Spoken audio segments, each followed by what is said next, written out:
So I'm just getting ready for bed. Just crawled into bed and my room is nice and cool. My teeth are nice and clean. And so am I. And I wanted to share with you some beautiful facts. Some of the most interesting, most amazing, inspiring, awful, maybe terrifying, maybe consoling facts about the universe that we live in. It's immense, perhaps infinitely so, and we only see a small portion. The part of it that light has been able to so far traverse. But I know you, just like me, are inspired and amazed. And let's just zone out and let's put aside any worries of the day tonight. And let's just drift into the cosmos of our mind as we think about the celestial phenomena out there.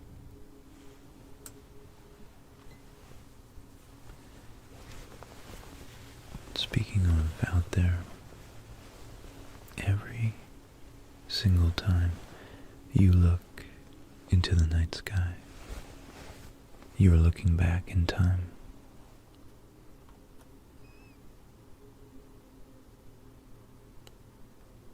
The nearest star to us is four light years away. So that's 4 years into the past. Most of the universe is over 2 million years old for us. 2 million is the age we're looking at Andromeda at. So, for all we know, 1,990,000 years ago, the massive black hole at the center of Andromeda could have exploded, and we're merely waiting for that light to reach us.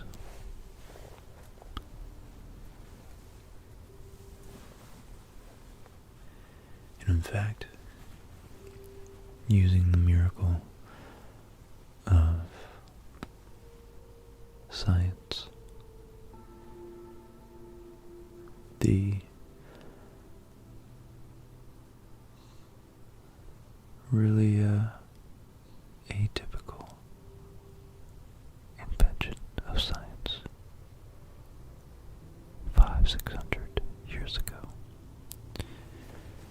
we're able to look through the Hubble telescope billions, not just millions, but billions of years into the past. And if we look far enough back,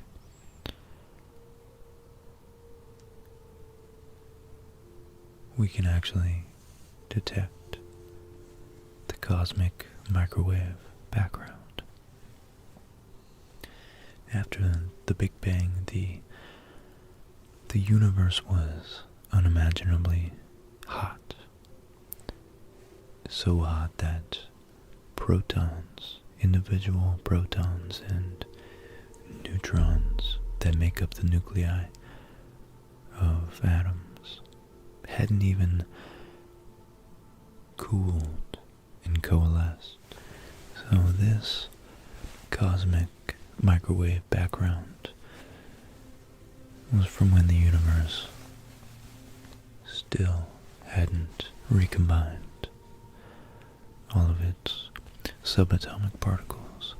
It was actually a hot plasma, a white, dense, hot plasma. This plasma was filled with a uniform glow. was like a white hot fog. And as the universe expanded, both the plasma and the radiation filling it grew colder.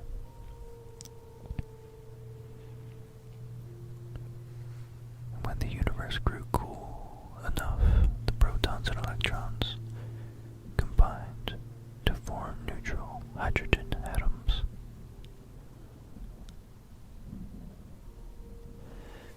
But unlike the uncombined protons and electrons, these newly conceived atoms could not absorb the thermal radiation, and so the universe became transparent instead of an opaque fog.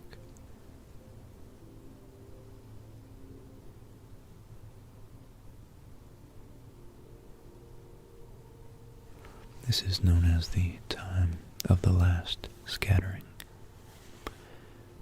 and it actually appears on our old CRT television sets when it's tuned to a dead channel.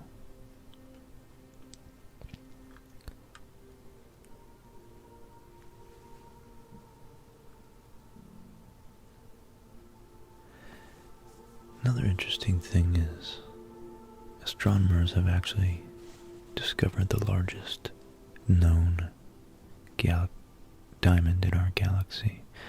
It's a massive lump of crystallized diamond called BPM 37093. They named it Lucy after the Beatles song Lucy in the Sky with Diamonds. It's found 50 light years away in the constellation Centaurus. It's about 25,000 miles across.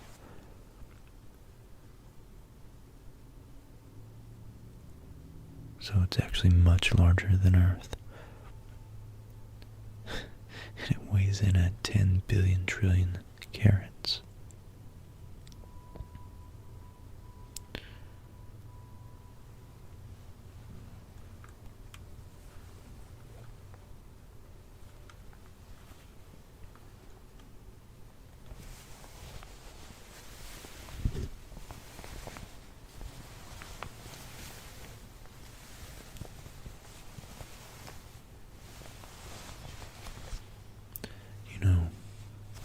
We spin, electrons spin, quarks spin, the sun spins, the entire solar system itself rotates around the galaxy that is spinning. But the fastest, the absolute fastest thing in the universe that spins are neutron stars. And pulsars are actually a particular type of neutron star that emits a beam of radiation which can be observed as a pulse of light as the star spins.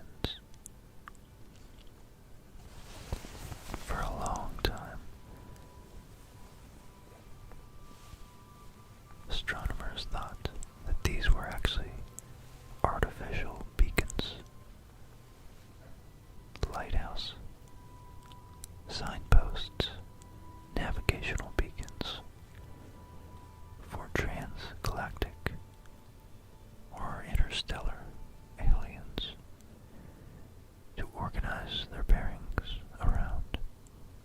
But as we've begun to observe a little more in depth, we've realized that these are naturally occurring phenomena, but nonetheless, even some of our satellites orient themselves in space using these very ostentatious physical celestial phenomena.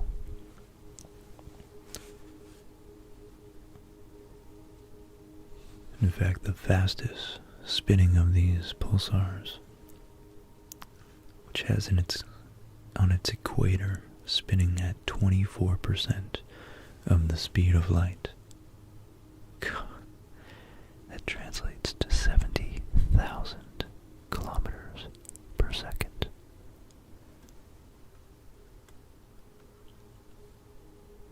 And these neutron stars, they're not just spinning fast. What's crazy is that they're so dense that a spoonful of neutron star weighs 1 billion tons. 1 billion tons. And speaking of dense objects, perhaps in the future we would be able to make black holes and then slowly absorb the Hawking radiation given off from it. If we were to collapse the entire mass of our Earth down to about the size of a marble, it would collapse in on itself eventually to become a black hole. One thing that's really, really cool to observe if you're lucky enough to be somewhere without light pollution is that the Andromeda Galaxy, the closest large, comparable sized galaxy to our Milky Way, is actually 6 times larger than the moon in the night sky from our vantage point. 6 times larger than the moon, than the full moon. And it's still 2 million years away.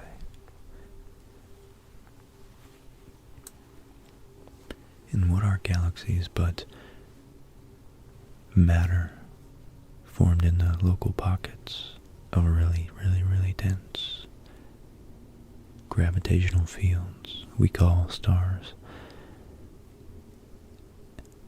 And when these stars explode, after they've been fusing atoms for billions of years, many times those regurgitating, those compellingly large explosions, they spark, they initiate the collapse of new nebulous clouds into flat rotating disks that eventually condense into new stars. So out of these new stars, most of the masses, these nebular systems, most of the mass is reformed into new stars, but some of them are formed into planets. And those planets, on those planets, biology like ours has formed. And because the universe initially formed the most rudimentary element, which was hydrogen and helium, both with 1 and 2 protons in their nuclei respectively, all the other matter, carbon, oxygen, iron, phosphorus, potassium, all the larger ones, everything else was created in those stellar explosions, either nova or supernova. And therefore 90% of our mass is in fact stardust, because all the elements, except for hydrogen and helium, are created in stars from being fused. I think that's fantastic. And the 10% of our body that isn't star stuff is the most ancient 14 billion year old elements that were first coalesced after the universe cooled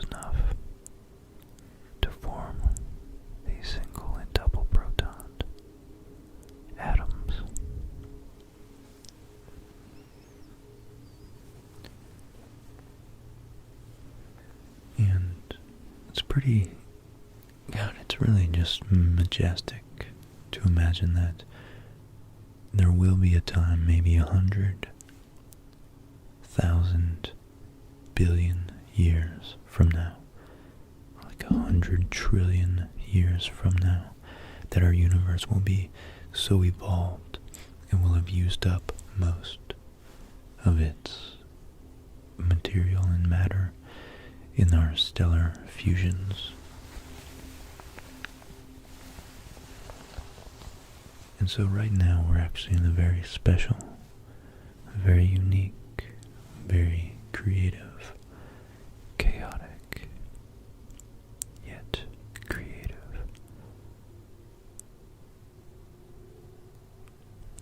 point of the universe. Stars are being formed every day, and some astronomers' best estimates say that nearly 270 million stars are created every single day. Every single day.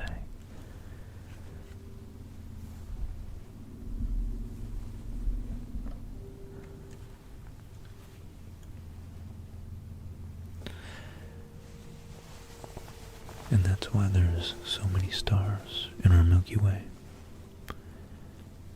Our solar system itself takes about 225 million years to rotate just once around the Milky Way. In fact, the last time Earth was in its current position, dinosaurs were just beginning to roam Earth.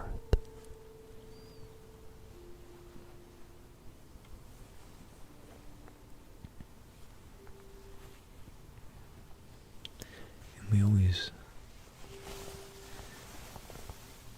try to lump a lot of the dinosaurs together because the geological timescales are so immense, so hard to fathom and differentiate 20 million from 200 million years. But in fact, the time difference between the great Tyrannosaurus rex and the plate-backed, horn-tailed Stegosaurus is actually greater than the time difference between the Tyrannosaurus rex and now.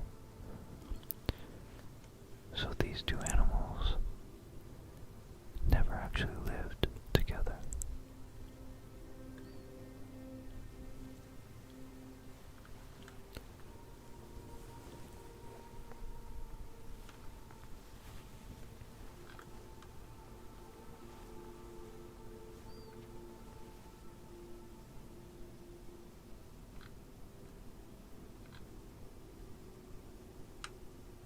I think just the sheer immensity and mysteriousness of our cosmic environment, both far and near, is enough to keep us going for days. But if we turn it into ourselves and our biology on Earth, so many just humbling, profound facts as well, such as there are more bacteria that live and work in 1 linear centimeter of your lower colon than all humans who have ever lived on Earth. In fact, it seems like by mass we're mostly bacteria, which makes you think just how dependent we are, and just how complex our biological and biochemical structures are.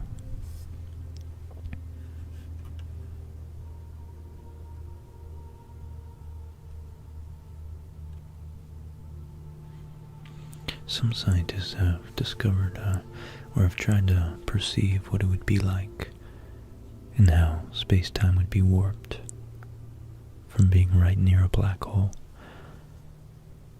And it turns out that if you could look out from inside a black hole, you would be able to not only see the entire universe in one small patch of sky, but you would also see the own back of your head.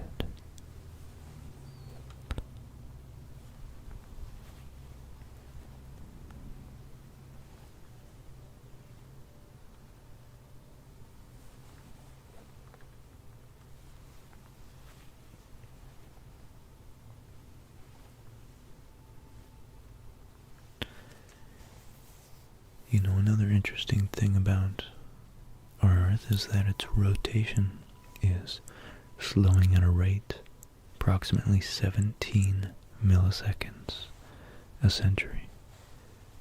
And the length of the day for the dinosaurs was actually closer to 22 hours. But nonetheless, it's still pretty close to our modern day. And we, no doubt, have been adapted to sleep during these cycles.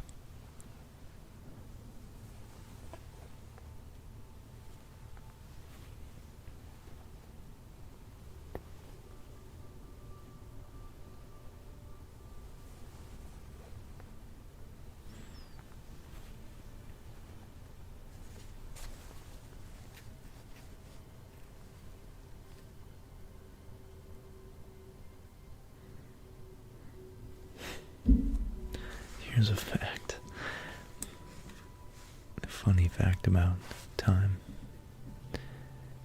If we had a sufficiently powerful and precise telescope to be able to look at a mirror placed not 4 light years away like our nearest star, but 22 light years away, we would be able to watch the Apollo landings on the moon in real time next year.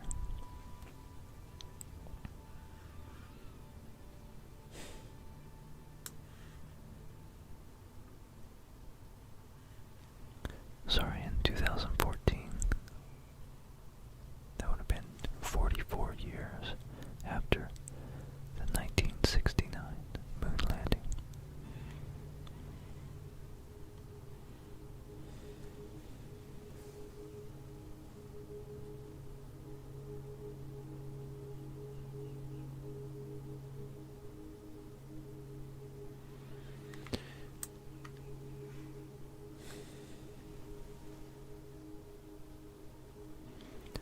Current estimates regarding the number of stars in our galaxy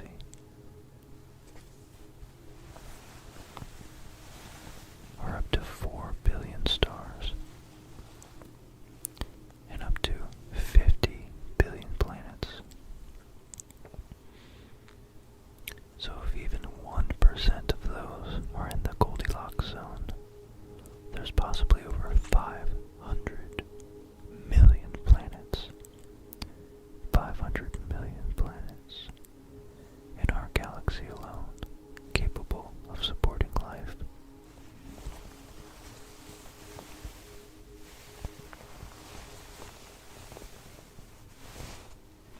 I think that's just so, God, that's so profound.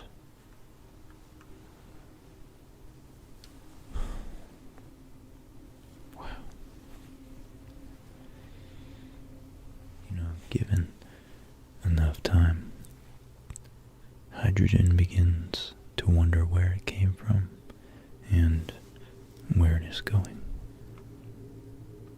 I love that.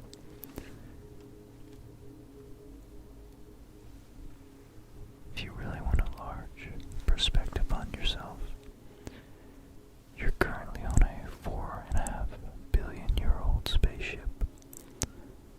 A self-sufficient, organic, complex spaceship.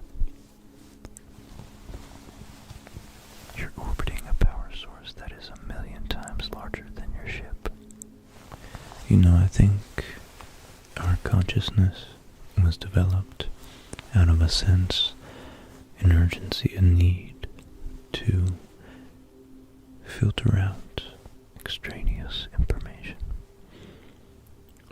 And we are able to hyper-focus on the things that matter, like our social groups, and taking care of our families, and hunting, and then perhaps using tools, and the abstract concept of tools slowly evolved. All that's to say that we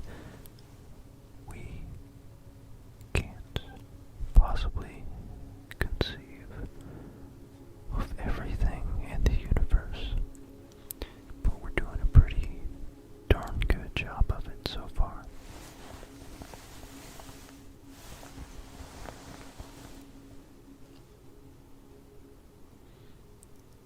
And I think the fact that there are 170 billion galaxies in the observable universe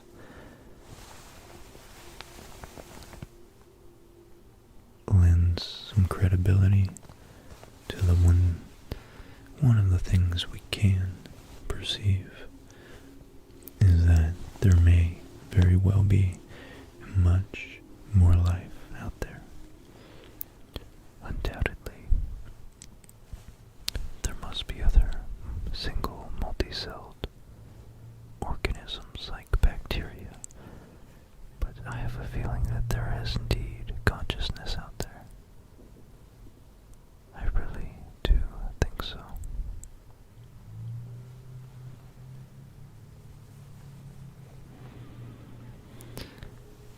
Because the universe, as entropic as it is, gravity is counteracting the entropy and coalescing matter, joining it together. And there's very interesting things like our brains that have evolved, and they've evolved to such an extent that they're able to think about how they've evolved. And in fact, the human brain is the most complex object in the known universe, with 100 billion neurons. And between those 100 billion neurons, there is a quadrillion connections. And we still know very little about this organic supercomputer and how it operates. But we do know the human brain is the most complicated thing we've ever discovered.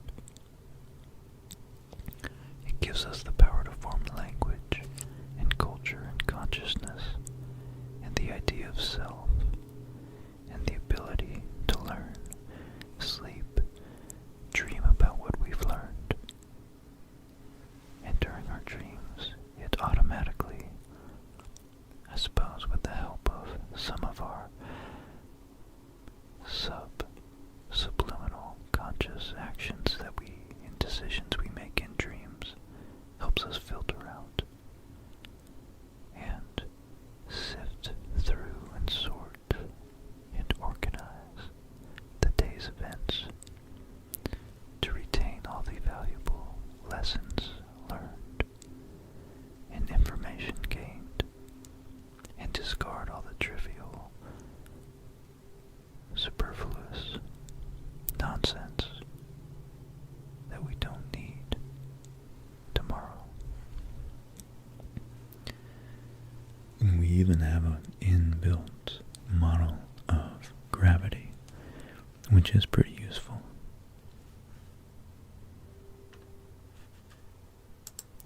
Now this whole time, as far as I know, I'm gonna edit this so that you've been looking at the Voyager spacecraft record. In the Voyager spacecraft, well, there's actually two. And NASA engineers actually considered more than 10,000 possible trajectories for these spacecraft, because this is our first attempt to reach out into the unknown and try our best to put our best foot forward and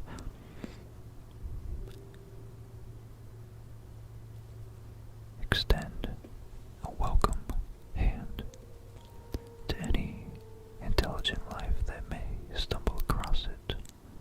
So the NASA engineers decided to do as many things simultaneously with this profound mission, which extended our culture to the stars, extended our culture all the way out into the galaxy.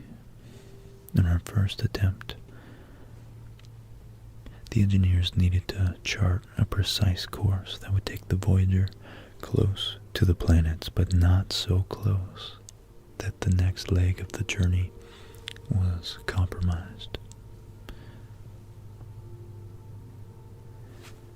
And actually, Voyager 1 was able to fly close enough to Saturn and Jupiter and still be propelled towards interstellar space.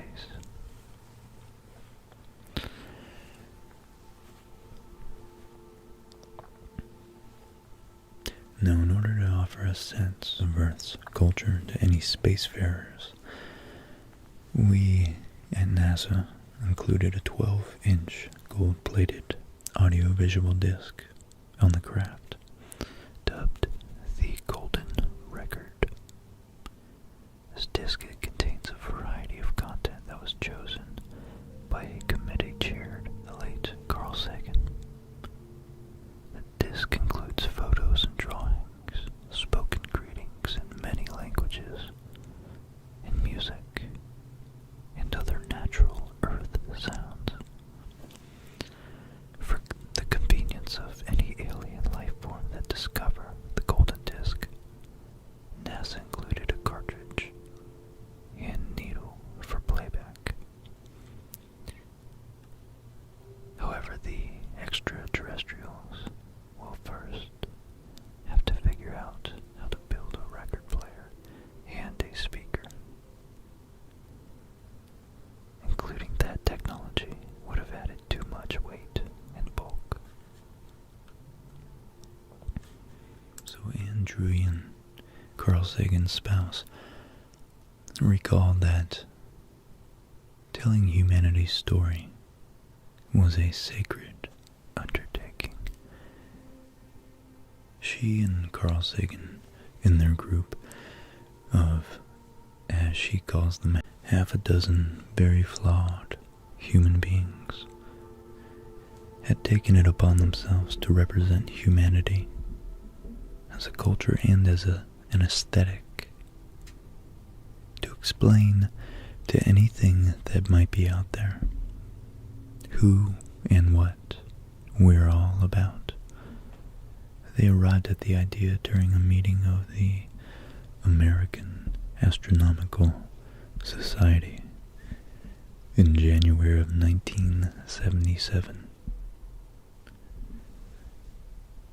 The Voyager probes would launch in late August, so representing the entirety of human achievement in a single recording would have had to be done quickly. So the group, as humans are wont to do, divided the labor. John Lomberg was in charge of assembling pictures of Earth.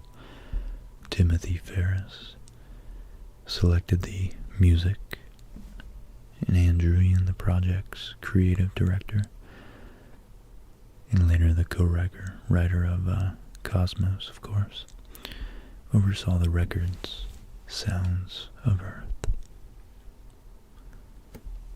Linda Salzman collected greetings from people around the world, and Sagan himself served as the liaison between them and NASA.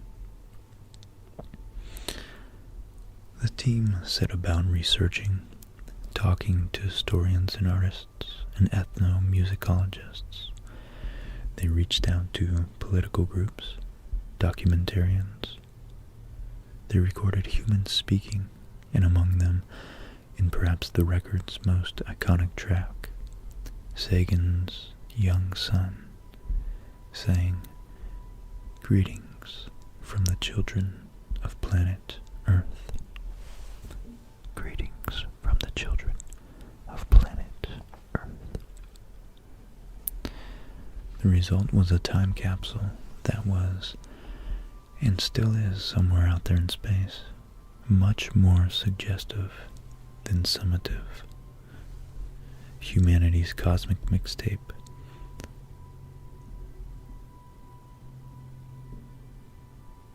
It's blasted from Earth in 1977 with the Voyager spacecraft. The record shares the tweetings of birds, the calls of humpback whales, and the hootings of chimpanzees. It includes Salzman's work spoken. It includes Salzman's work spoken greetings of Earthlings rendered in 55 languages, starting with the Akkadian, spoken in Sumer about 6,000 years ago, and culminating with Wu, a modern Chinese dialect. And there's 90 minutes of music, including classical tunes from cultures around the globe.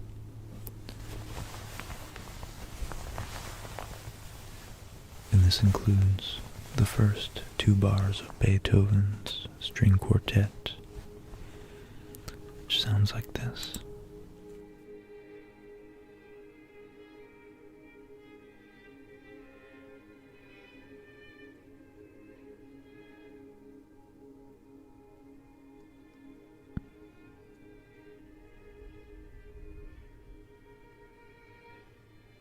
First 2 bars of Beethoven's string quartet number 13 in B flat.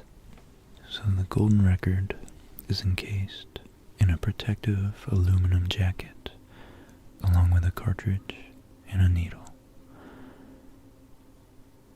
And both include symbolic instructions explaining the origin of the spacecraft and indicate how the record should be played.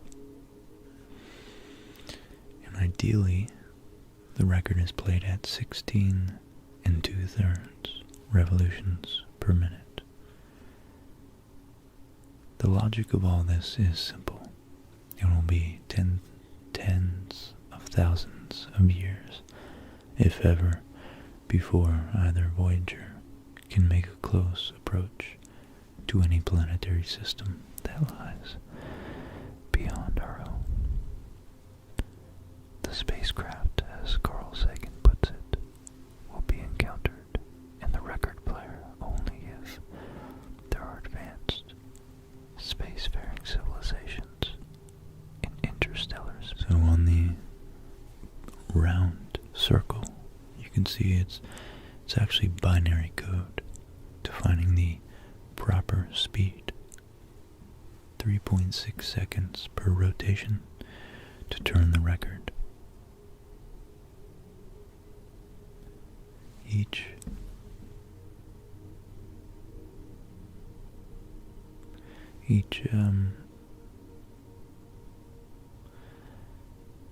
radial line stands for a 1.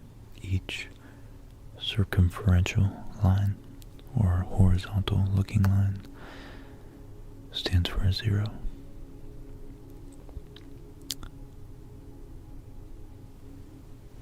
And the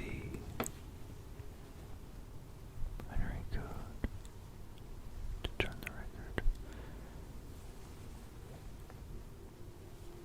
And the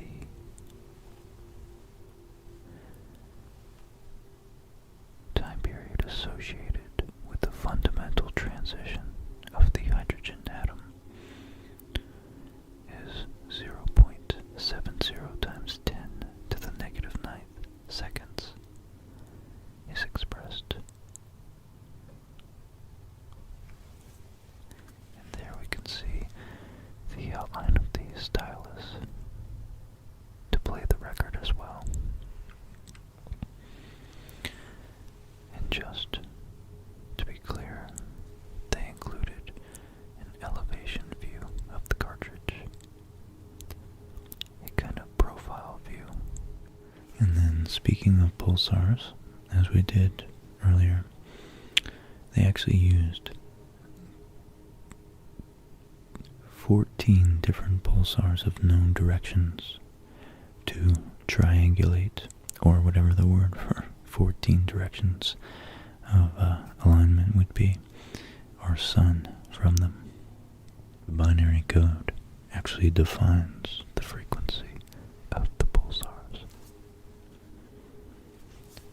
And then on the right, or the part I'm looking at, the one that looks more like a heartbeat diagram, whatever, the cardiac graph, is the general appearance of waveform of video signals found on the recording. And the binary code tells of the time scan about 8 milliseconds.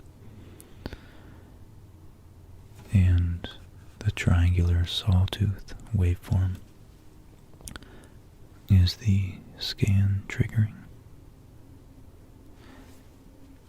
Then the video image in the top rectangle with a little bit of lines at the left and a smaller amount at the right is the video image frame showing direction of scan. In binary code indicates time of each scan sweep, 512 vertical lines per complete picture. And if properly decoded, the first image will appear as a circle. And then lastly, the little barbell at the bottom, 2 circles connected by a line, is the diagram that illustrates the 2 lowest states of the hydrogen atom. The vertical lines with the dots indicates the spin moments of the proton and electron. The transition time from one state to the other provides the fundamental clock reference used in all the cover diagrams and decoded pictures. So that's just really very cool, very simple, pretty quite brilliant actually, that they knew they could stick with a constant, something that's a constant across the entire universe, or at least that we have observed would be a constant in our galaxy. The fundamental time it takes for the hydrogen atom to transition from one electron configuration to the next least energetic state.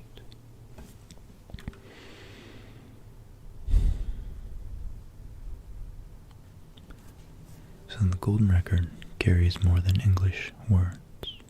They carry our culture, and they carry the transcendent aspects of human existence. The art, the beauty, the ache, the joy. They offer what we have and what we are up to,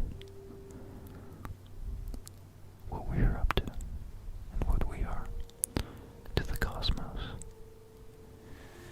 to anyone who might call the same space home. Jimmy Carter's soundbite put it nicely. This is a present from a small distant world, a token of our sounds, our science, our images, our music, our thoughts, and our feelings. We are attempting to survive our time so that we may live into yours. Wow, it's beautiful to literally speak to the future. And I'm gonna leave it there. I don't think I could do any better than that. And I hope you guys are feeling nice and relaxed. I hope this really centered your sense of being and sense of self and sense of place and time and space. We are in a vast, mysterious cosmos, but we have each other, we have our history, and there's so much of it to explore and so many shelves of books to read through. As Nietzsche put it, the human life is packed with so much to explore that even hundreds of years still wouldn't yield boredom. And I think that's true. I think